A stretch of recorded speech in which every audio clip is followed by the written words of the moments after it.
So good evening, everybody. You're very welcome to this Teatime Talk, the Status Chassis in Sean O'Casey's Tenement World.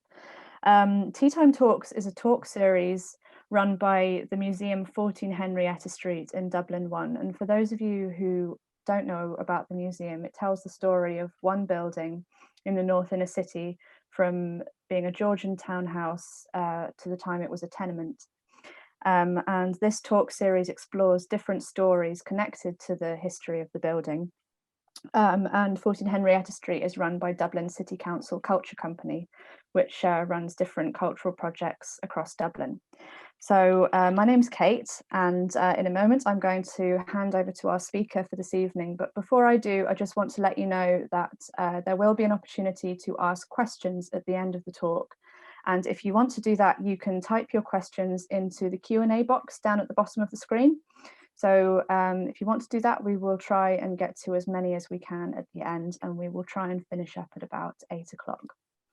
So our speaker today is Dr. Mary Muldowney, who is the Dublin City Council Historian in Residence for Dublin Central, which includes the north inner city and docklands area, which O'Casey describes so vividly in his autobiographies, Drums Under the Windows and Inishfallen, Fare Thee Well. Mary is the author of books, articles and other writing on a wide range of historical subjects. She's a member of the organising committee of the Irish Labour Society and the Grangegorman Histories Working Group, and regularly presents talks on different aspects of the history of Dublin Central. So I'm delighted to welcome her here with us this evening. And without further ado, Mary, I will hand over to you. Thanks, Kate. I'm just going to share my screen.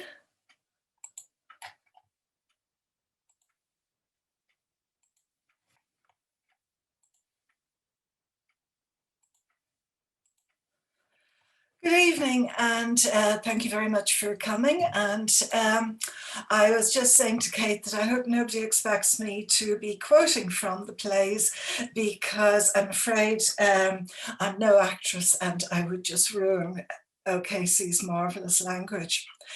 So I think he's best remembered for his engagement with Irish history.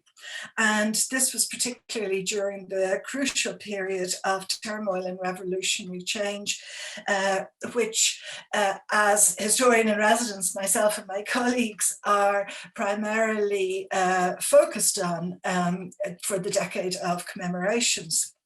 But O'Casey's most famous and enduring dramas, the Dublin Trilogy of The Shadow of a Gunman, which came out in 1923, Juno and the Paycock, 1924, and The Plough and the Stars, 1926. They concerned the War of Independence and the Civil War and the Easter Rising.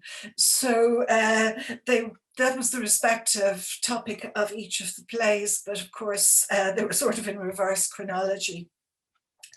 So O'Casey's artistic and historical vision was both shaped by the events of the revolutionary period, and it also was manifested then in his dramatic representation of them. In the early years of the 20th century, as we know, and as unfortunately, in some cases is still the case, extreme poverty was rife in Dublin.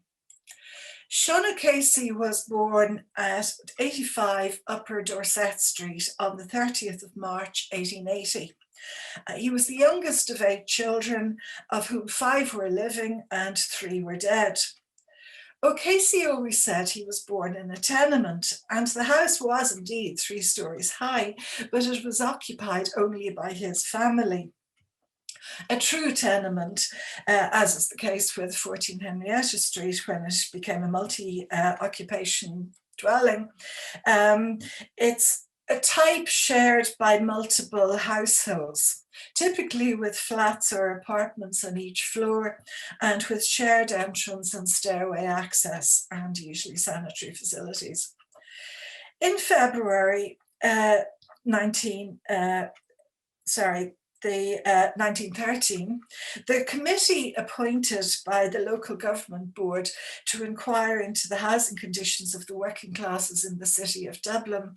This was in the wake of the collapse of the tenement buildings in Church Street in September 1913. Sorry, the report came out in 1914, and it reported that the census return gives a tolerably accurate, wait, let's just move this so anyone who's reading rather than listening, gives a tolerably accurate idea of the members of the working class, of the numbers of the working class population and their dependents in the city.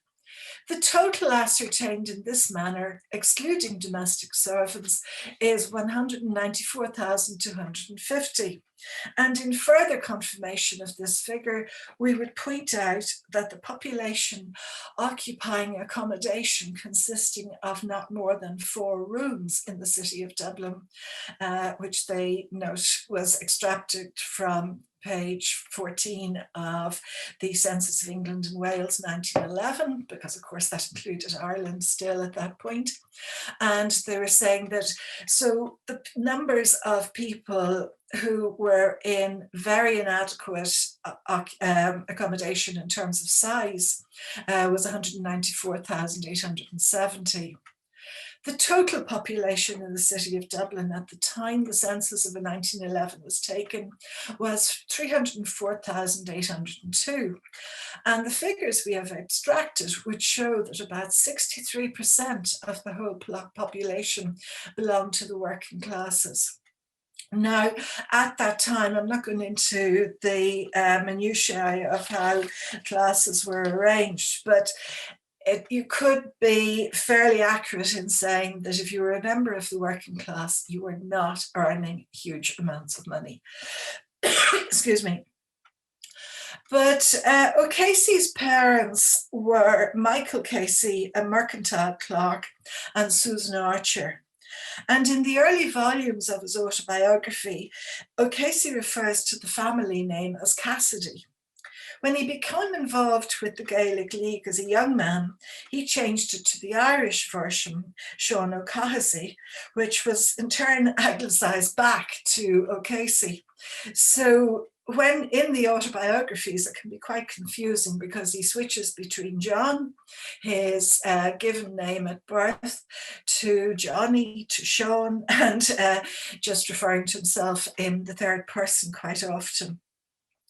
So the baby, as he said in I Knock at the Door, the first volume of his autobiography, he was the third John in the family. And he wrote the whole of I Knock at the Door in the third person. And he said each of the 2 dead boys, these were the 2 who had died before him, had been called John. And her husband said that this last boy's name was to be John too, her being his mother. She thought for a long time. It seemed to be a challenge to God to do that, to give the name of John to this new child. He was undoubtedly her last child, and she wanted him to live. The 2 born before that had been called John, had died of the same thing, died of croup. Now, this explanation of how he came to be given his name illustrates the high level of infant mortality in the city at the turn of the 20th century. And these are very well documented. At the time, the levels of mortality, especially among infants, attracted a great deal of attention from officials, commentators, and politicians. And it inspired long-lasting campaign for improved public health measures, particularly the provision of cleaner water and better sanitary facilities. The inquiry into housing conditions also reported that the sanitary staff of the corporation have submitted returns dividing tenement houses into 3 classes. And they describe them as houses which appear to be structurally sound. They may not be in good repair, but are capable of being put in good repair, and these are called first class. Houses which are so decayed or so badly constructed as to be on or fast approaching the borderline of being unfit for human habitation are called second class. houses unfit for human habitation and incapable of being rendered fit for human habitation, called third class. Now, Michael Casey's health in the later years of his life, the final years as it turned out, was poor, and the family circumstances deteriorated as he found it difficult to work. They moved from the Upper Dorset Street house to a much smaller house at 9 Inishfallen Parade, which was described as a third-class house in the 1911 census, which meant that, strictly speaking, it wasn't fit for human habitation. It's obviously it has been cleaned up, and of course you see the plaque there noting that O'Casey was once a resident. 85 Upper Dorset Street had been described as a first-class house. In fact, number 14 Henrietta Street was a first-class house as well, but it was occupied by 17 different households, so it was extremely overcrowded. Michael Casey died when he was 48 and Sean was only 6. After their father's death, Mrs. Casey struggled, along with the older children, to keep the family going. The older kids were actually working, but none of them were bringing in a great deal of money. They moved regularly in search of better lodgings for the rent that they could afford, occasionally moving closer to the workplace of one of the children. In the first volume of his autobiography, O'Casey described an aspect of their conditions with hints of his characteristic humour. He said food was rare, though there was almost always a hunk of bread to be had, but it often tasted like dust and ashes in his mouth. After a few years of meagre fare anyway, his belly ceased to put up a fight and took patiently the bread and tea and Parish's syrup that trickled into it, getting a start of surprise when a potato came along and battling hastily to create a welcome whenever meat or fish came tumbling in. And this Parish's food, you can see from the label that it was being sold here in Australia. It was originally developed in the United States, and there are lots of different ads from the period from around Britain. I couldn't actually find an Irish one, but clearly this was something that was used as a supplement for people who couldn't afford to buy an adequate diet, particularly for children. So whatever about being born in a tenement, O'Casey and his family certainly experienced the sort of poverty that would have been suffered by many of the tenants of 14 Henrietta Street after it evolved into a multi-household dwelling. As a child, O'Casey had suffered from poor eyesight, which was caused by very painful ulcerated corneas, and these interfered with his early education. Because of his eye illness, O'Casey attended school sporadically, and he learned to read much later than his peers.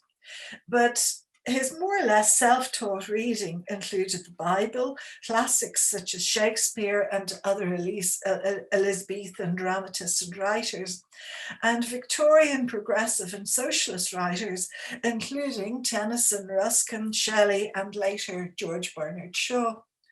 So he may have been a late developer in regards to formal reading, but he was certainly a prodigy in terms of what he was actually getting through. But for treatment, he was brought to St. Mark's Ophthalmic Hospital for treatment of diseases of the eye and ear, which was in Lincoln Place. The hospital had been founded by Sir William Wilde, who was Oscar Wilde's father, and was founded in 1844. In 1897, it was amalgamated with the National Eye Hospital to create the Royal Victoria Eye and Ear, which was moved to where it is today on Adelaide Road. Young Sean was kept out of school while his eyes healed. But one day, when they were improved enough for him to go out, he was playing marbles in the street when the other children were at school, and he was caught by the Reverend Hunter, who was their local minister. O'Casey's family were members of the Church of Ireland, and when they moved to the East Wall area, there was a fairly substantial Protestant population there in the parish centred on St. Barnabas Church. Now, this is how Casey described Hunter's instructions to his mother regarding her son. Just move myself over there. Really, Mrs. Cassidy, your boy must be sent to school. It is plain that his eyes are much better, and it is very distressing to think of him spending his time playing marbles day after day. In a few years, he will have to take his place in life, and it is necessary that he should be made into a firm Protestant young man in this dark and sorrowful Roman land. You know that we are hemmed in on every side by popery, and so each of us, meaning the Church of Ireland members, must do all he can to preserve the privileges so hardly won by the Protestant Reformation. Now, the 1881 census, which was taken when Casey was 1 year old, showed that while Hunter was clearly a sectarian, the Protestant population was indeed hemmed in on every side by popery. The census showed that 77% of the city's population was Roman Catholic, and 17% were Church of Ireland. The remaining 6% was divided between Methodists, Presbyterians, and others. 20 years later, in 1911, the census showed that Catholics accounted for 83% of Dublin's population, while the Church of Ireland membership had dropped to 13%. However, despite the emphatic instructions from the doctor that Sean should not be going to school, the Reverend Hunter bullied Mrs. Cassidy into letting him go on the days he was not attending the hospital. And he had to go to Sunday school and church at the weekends, where he noted that he was bullied by the other children. So, excuse me, it's hardly surprising that he grew up despising religious sectarianism and abuse of power in any circumstances. Throughout his life, he was a notoriously pugnacious opponent, and he had an endless series of both personal and professional rows where he really was often convinced he was right where everybody else disagreed with him, and quite frequently he was, but he really wasn't somebody who understood the word compromise. Having left school at 14, he started work at Leedhamhampton, which was a wholesale chandler's on Henry Street. This was in 1894. And over the next few years, he had a variety of other jobs, but he kept being frequently sacked for disobedience and insubordination, presumably because of that famous stubbornness and understanding of his own rectitude. He worked from 1902 to 1911 as a labourer on the Great Northern Railway. And in the last year that he was there, in 1911, he joined the Irish Transport and General Workers Union. And in December of that year, he was dismissed from his job on the Great Northern Railway, mainly because of his union activity.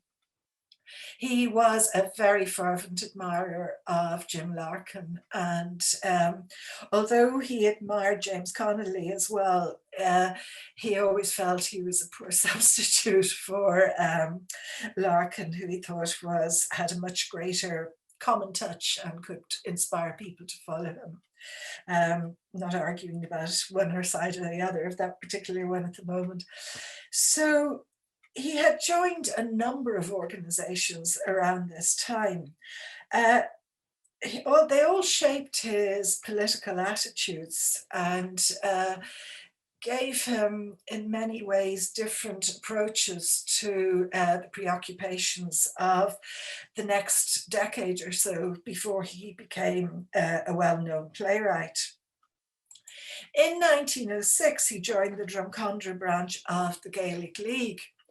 And he learned Irish, and at that stage he changed his name to Sean O'Cahissy.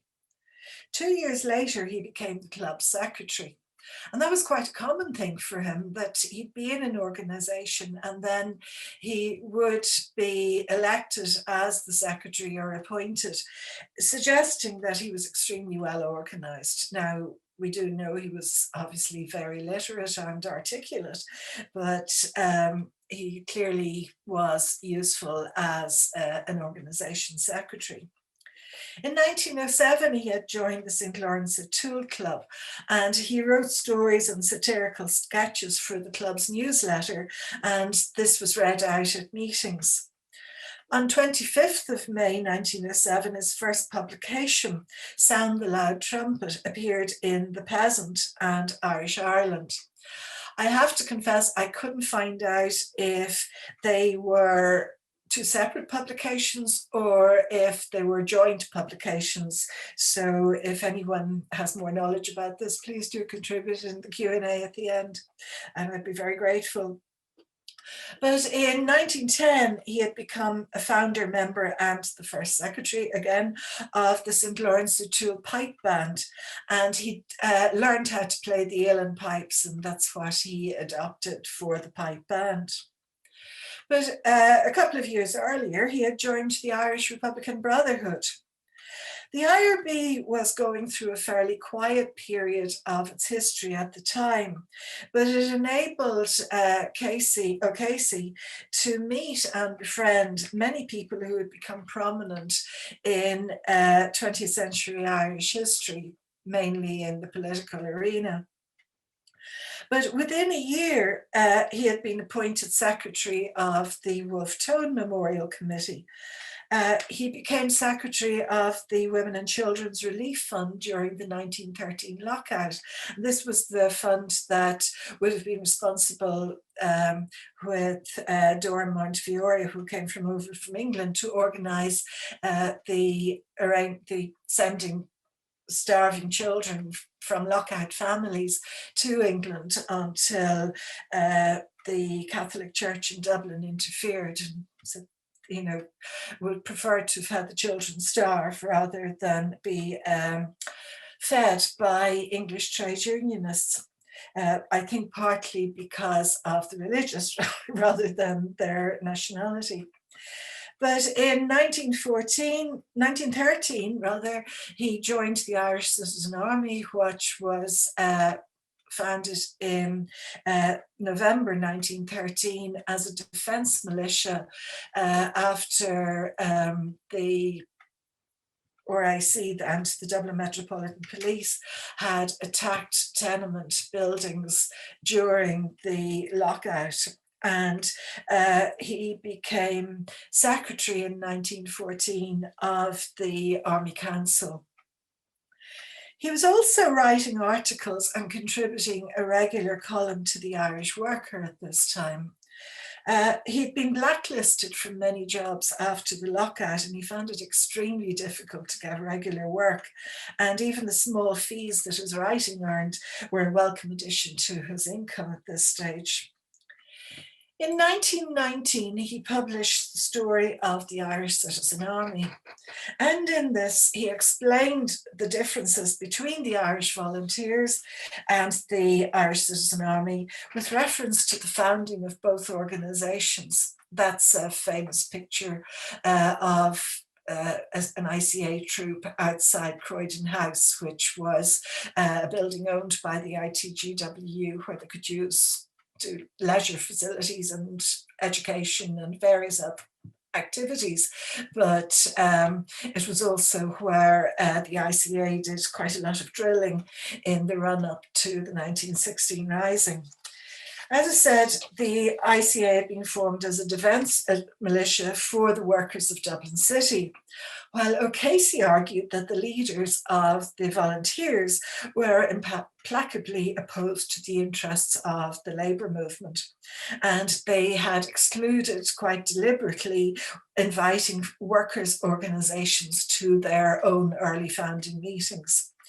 He particularly disliked Bulmer Hobson, but at a special meeting of the ICA Army Council that he summoned in July 1914, he focused on Constance Markovich's membership of the two organisations, the Volunteers and the ICA.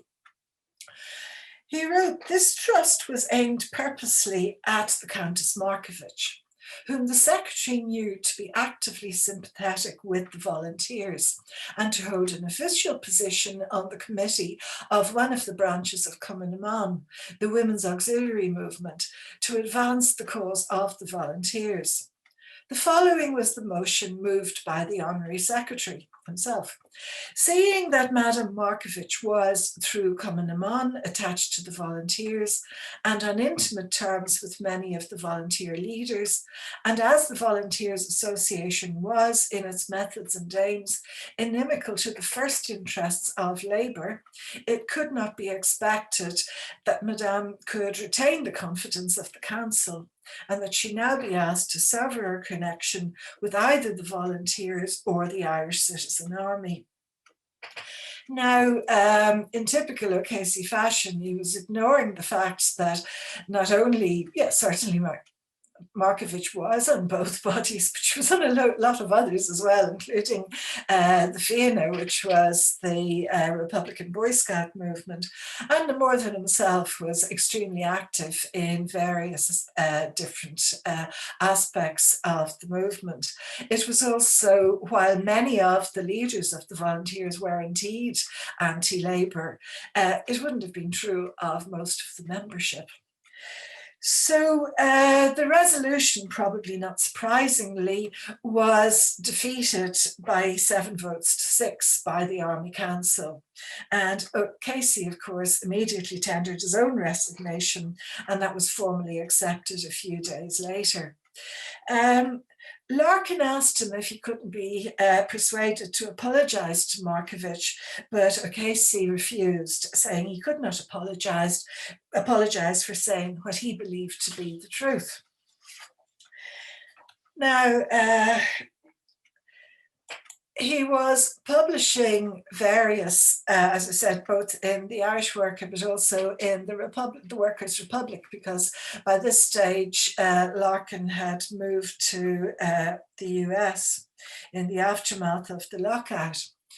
And he wrote a series of satirical ballads and songs that became part of the Labour stroke Republican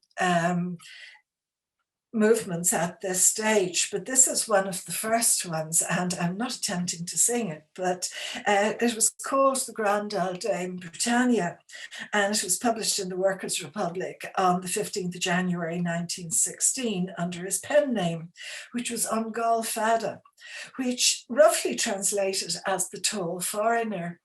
So I'm not entirely sure why he felt he was a foreigner. But in any case, it said, "What is all the fuss about?" says the grand old Dame Britannia. "Is it us you're trying to live without?" says the grand old Dame Britannia. "Shut your ears to the Sinn Féin lies. You know every Gael for England dies, and you'll have home rule 'neath the clear blue skies," says the grand old Dame Britannia. So this was fairly typical of O'Casey's approach to making arguments. And it's one of the reasons still that his writing is so vivid and so appealing to so many people. But during these tumultuous years, he had been living in various houses in East Wall, and he was really writing prolifically, as well as all the organising work he was doing. But after leaving the Army Council for the ICA and after the 1916 Rising, with which he didn't agree, he focused much more on writing, but he wasn't having much success in getting his plays published. He moved to 35 Mountjoy Square in 1920. Now, unfortunately, the original house is gone, but this is what's left of that side.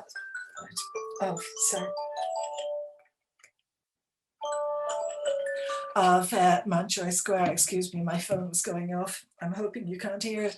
I've turned it off. But he shared one of the tenement rooms in the house with Micheál Mhaolán, who was also known as Michael Mullen. And Mullen was a clerk in Liberty Hall's insurance section, and he'd been a comrade of O'Casey's in the ICA. And Mullen was also a friend of Jim and Delia Larkin. But while O'Casey was staying at 35 Mountjoy Square, the house was constantly raided by the Black and Tans. This wasn't really anything particularly to do with either Mullen or O'Casey, but several other people who were living in various rooms in the house. But he was living at this address when he submitted two plays, The Harvest Festival and The Frost in the Flower, to the Abbey Theatre, and both were objected almost immediately by Lennox Robinson and William Butler Yeats, who were running it. In 1922, two more plays called The Seamless Coat of Kathleen and The Crimson and the Tricolour were also rejected. Oh, this time Lady Gregory wrote to him and suggested that he rewrite the plays, omitting his radical politics and his tendency to preach, which is hardly surprising because it does come out in his later work after the Dublin Trilogy, but I'm not talking about those today. So he moved then to 422 North Circular Road at the end of March 1921. And this was the tenement house which was to be his final accommodation in Dublin, and where he wrote the plays that were to make his name. So on 17th of November 1922, when he was 42 years old, the Abbey accepted his two-act play, The Shadow of a Gunman. The character of Seamus Shields was broadly modelled on Michael Mullen, and the main character, Donald Averin, could also be said to be vaguely autobiographical. But the play deals with the impact of revolutionary politics on Dublin slums, and particularly their inhabitants. And it was understood to be set in a tenement house in Mountjoy Square. It opened on the 12th of April 1923. Now, O'Casey was writing about history, Irish history, from the point of view of his own experience, and his characters were based on people with whom he was completely familiar. In The Shadow of a Gunman, we see themes emerge that appear in all three of the Dublin plays. These are the interaction of public and private drama, the horror of war, especially between fellow countrymen, as well as a comic streak through the plays that maintains the pace and keeps the drama accessible on several levels. There's also, of course, their declaiming of O'Casey's own convictions about Irish history and politics, although they are rather more subtly done, I think, in the second plays, or the second two plays, rather than in The Shadow of a Gunman. The play was an unexpected critical and financial success for the Abbey Theatre. It was extremely popular with the Dublin audience, although it is the weakest of the three. And it was very brave of the theatre management to be staging a play set against the backdrop of the recent War of Independence, particularly as the closing events of the Civil War were still taking place on the streets outside and around the country. The theatre, for instance, was under armed guard for the 3-day run of the play, but nevertheless, people were still being turned away from the door because there weren't any seats left. It was fully booked out. So a review of a production of the play in the 1970s noted that the term anti-hero might have been coined to describe the two main characters, Donald Averin and Seamus Shields. Both men are very flawed, which underlines the comedy engendered by their neighbours' admiration for them as the gunmen they mistakenly believed them to be. However, there is bitterness too, as the real violence intrudes in the shape of a raid by the Black and Tans, which ends with the death of Minnie Powell, who was initially attracted by the perception of the gunman's role rather than its reality. On the 1st of October 1923, O'Casey's one-act play Kathleen Listens was premiered at the Abbey, and it was to a significantly less enthusiastic reception than The Gunmen. The Abbey management had staged it as an opening act for Shaw's Arms and the Man to make sure it had an audience, and that was probably wise because it really didn't do that well. But on the 3rd of March of 1924, that's when Juno and the Paycock opened to enthusiastic reviews. Though, as you can see here from the note, there were many who were a bit upset about what they say, his offensive allusions to Catholics. And in this case, the author of these topics in brief suggests that it might be cleaned up before it goes to London, which it wasn't. You see the poster here for Alfred Hitchcock's film of Juno and the Paycock, starring Sarah Allgood, who also starred as Juno in the first production. But unfortunately, I couldn't find any contemporary posters for the Abbey. But the play, Juno and the Paycock, deals with the effect of the Civil War on the working class poor of Dublin City. It throws a cold eye on the rhetoric and dangers of Irish patriotism, because it's mainly concerned with tenement life and survival. It is a tragic comedy, and violent death in it throws into relief the blustering masculine bravado of characters such as Jack Boyle and Jock Daly, in contrast to the heroic resilience of Juno and indeed the quiet heroism of Minnie Powell in The Gunman. Juno's last act in the play is to leave her blustering husband for the sake of her daughter, whereas Captain Jack is too drunk to notice their absence and puts his changing fortunes down to a terrible state of chassis rather than his own inadequacies. In 1925, the Free State government awarded a grant of £850 to the Abbey Theatre.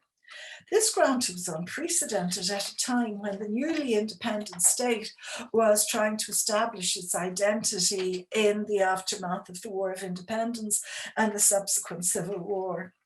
Even for the time, it was not a huge amount of money, but it led to scrutiny of the theatre's productions, not just for their artistic merit, but for the looking for evidence that they weren't quite ideologically sound in terms of the preceding decade. And this was certainly true of the reaction to The Plough and the Stars, which was the first of his plays to be staged after the grant was awarded to the Abbey. The Plough and the Stars was not well received by elements of the Abbey audience, and it resulted in scenes reminiscent of the riots that greeted Synge's Playboy of the Western World in 1907. There was a full-scale riot, and this was reported on the fourth night of the show, presumably as word had gone out about what it contained. This occurred partly because the play was taught to be an attack on the men of the Rising, and partly too because there was strenuous objection to the animated appearance of the prostitute Rosie Redmond in Act 2. O'Casey's drama focused on the character of Norah Clitheroe, a young newlywed whose tenement home initially promises the potential for domestic happiness. Nora's life is rapidly reduced to misery and desperation as her husband Jack chooses to fight with the ICA against British troops, and he goes out on Easter Monday 1916 to join the Rising. By examining the historical events from the perspective of the residents of a tenement building and primarily focusing on the female experience, O'Casey illuminated a marginalised history, calling into question the established distinction between honourable heroism and unnecessary destruction. He sought to provoke his audience to think again about the attitudes underpinning the narrative of the previous decade.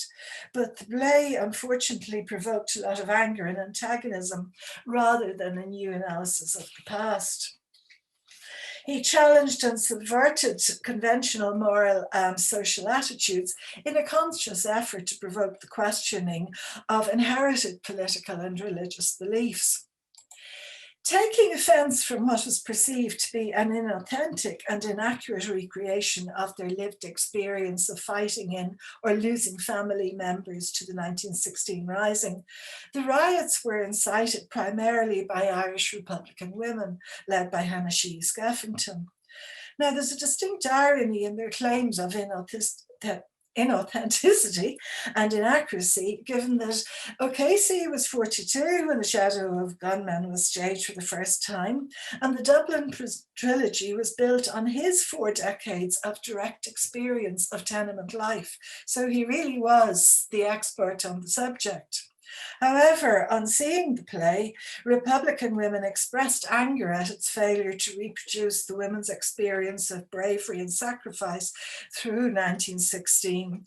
But of course, this entirely missed the point of his portrayal of the lives of women who had been forced to live very different lives. Skeffington wrote a letter to the Irish Independent, attacking the play and O'Casey. He responded with a lengthy letter to the Irish Times, written in characteristically provocative terms. I don't have time, obviously, to read the letter in full, but the opening paragraphs give us a flavour of the content and tone, which was so typically O'Casey. He said, "A space, please, to breathe a few remarks opposing the screams and the patter antagonistic to the performance of the Plough and the Stars in the Abbey Theatre. In her letter to the Independent, Mrs.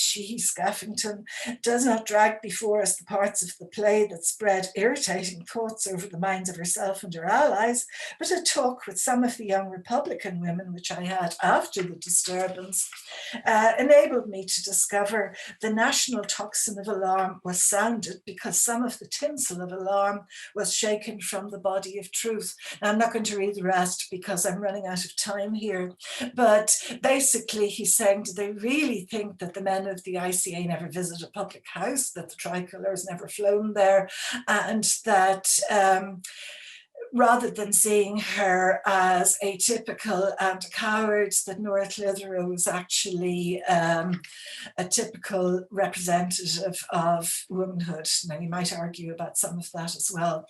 But she also, arguing that if the fighters of Easter week knew no fear, well, then why do they need to be celebrated for their fearlessness? However, it went on in that tone for 2 pages.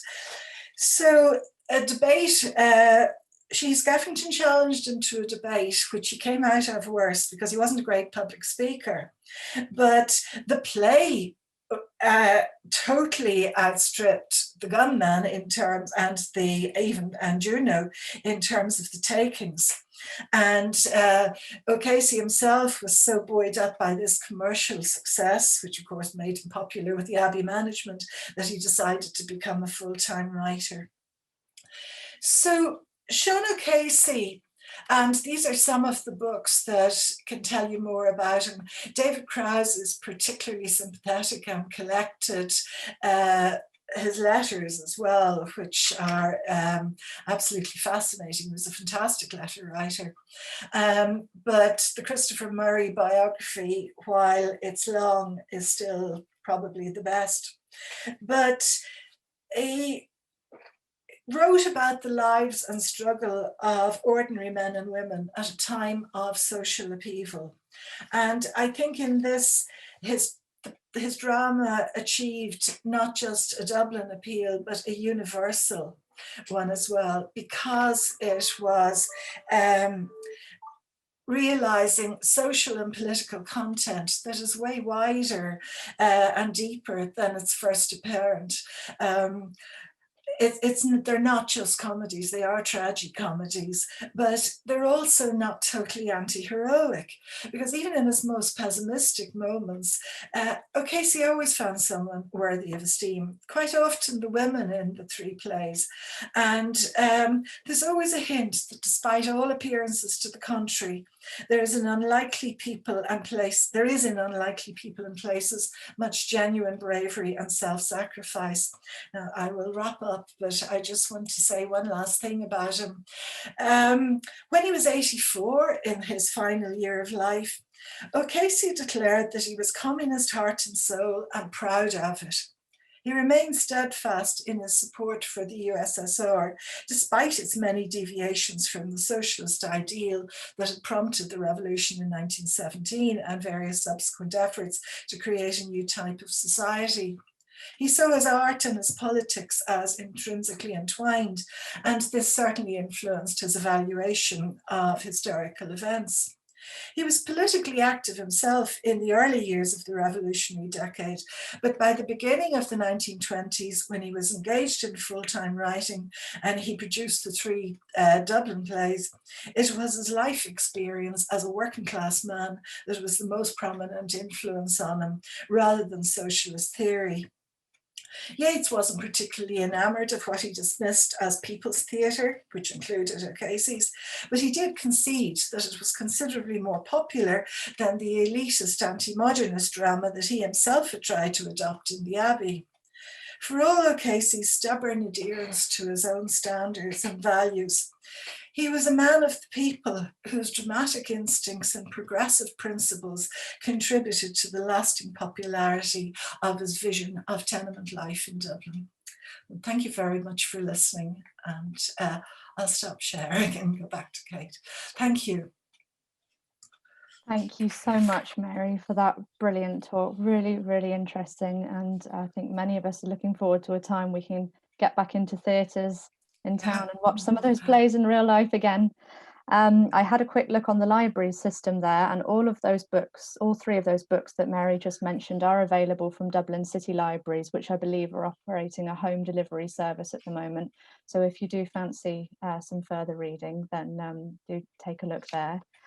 Now is your opportunity to ask questions.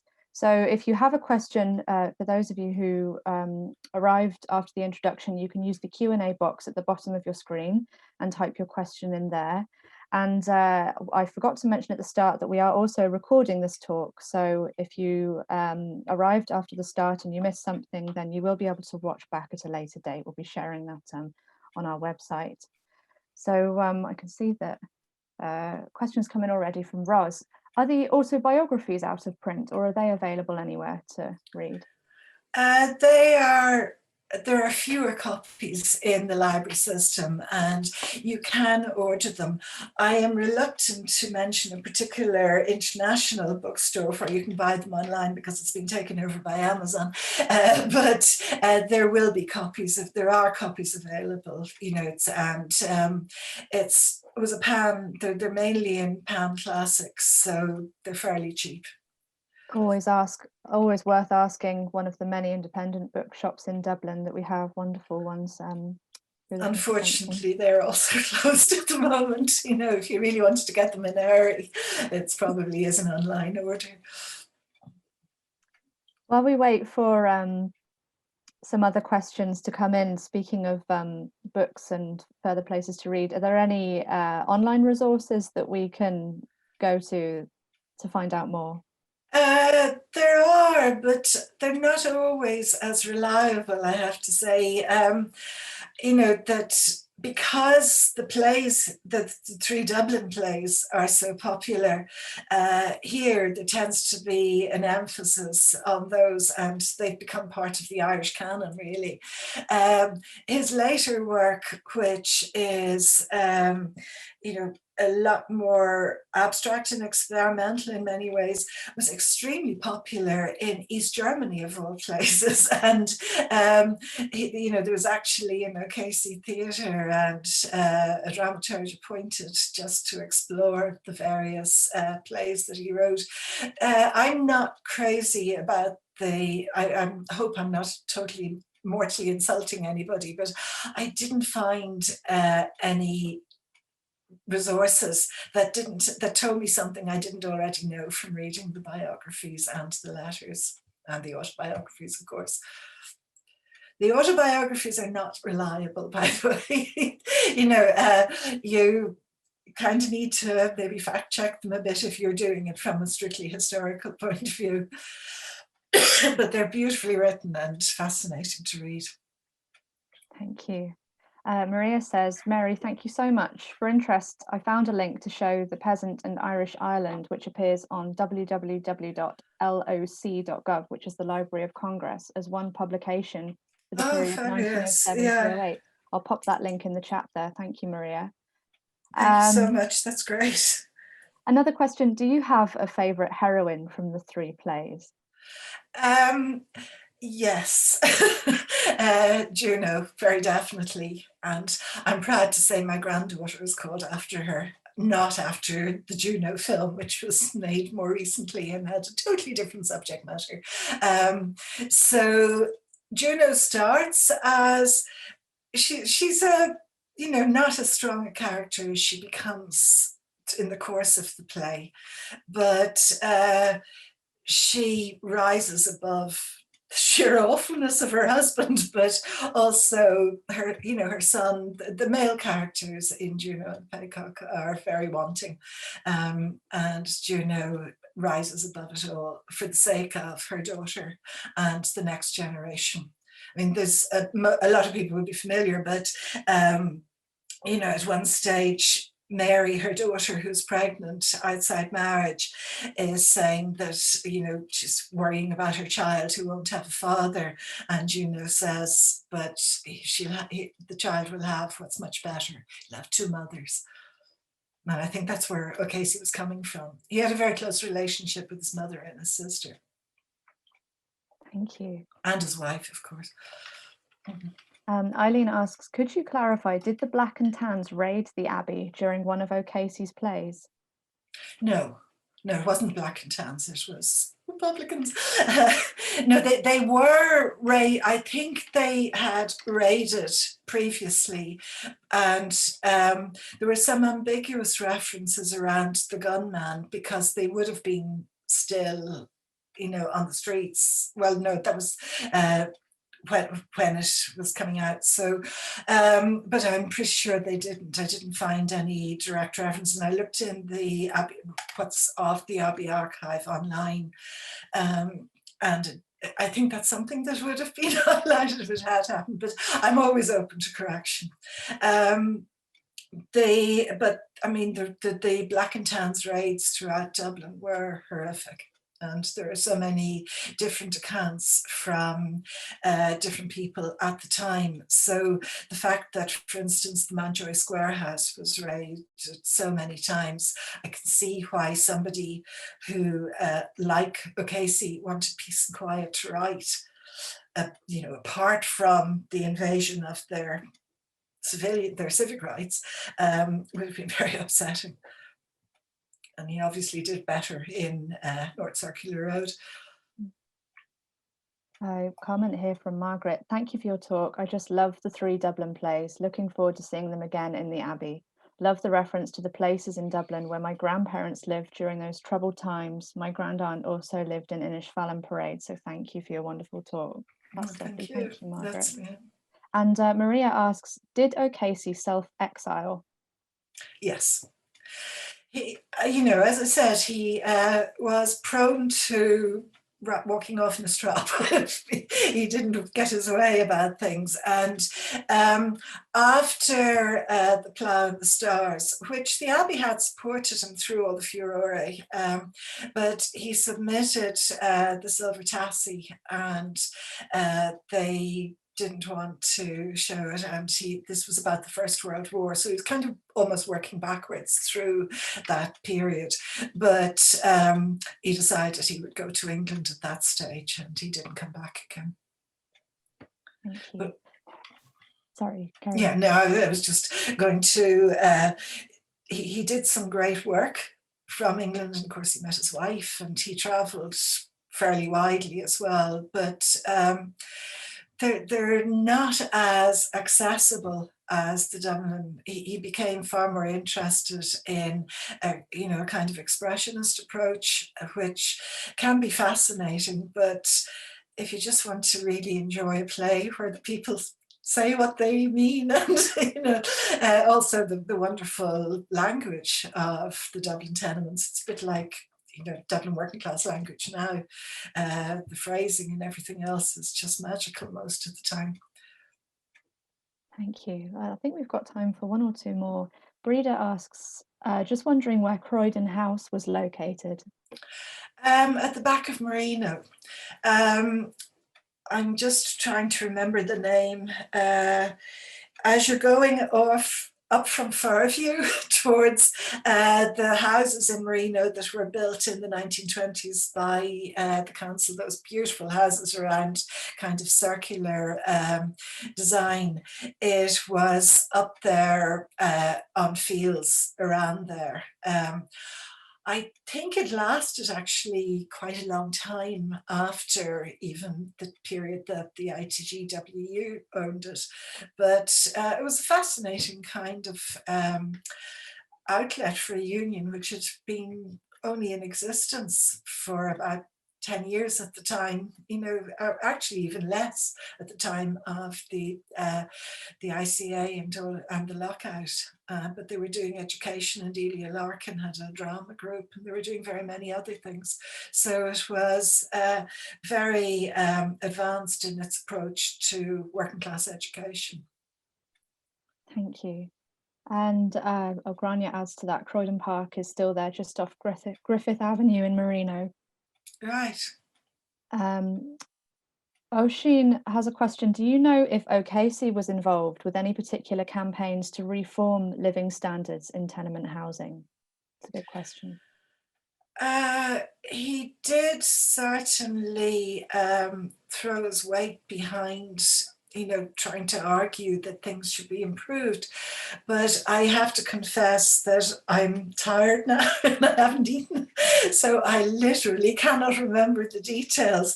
But if you can always pass on my contact details as historian in residence, and I will be quite happy to send the details. I'm just having a total senior moment now and can't remember. I know he did get involved in a couple of things. Thank you, no worries. I think that's probably a good point then to wrap up and let you go and get your dinner. So thank you once again so much for that brilliant talk, and thank you all for coming along. There's some thanks and comments in the Q&A I'd love to read out, but unfortunately we don't have time, so thank you for those. If you are interested in coming to another one of our talks, the next one is on the 10th of February at 7 p.m, same time, and that is the makings of the people's game football in Dublin from 1880 to 1970, and that is going to be given by Gerard Farrell of the Bohemian Foundation.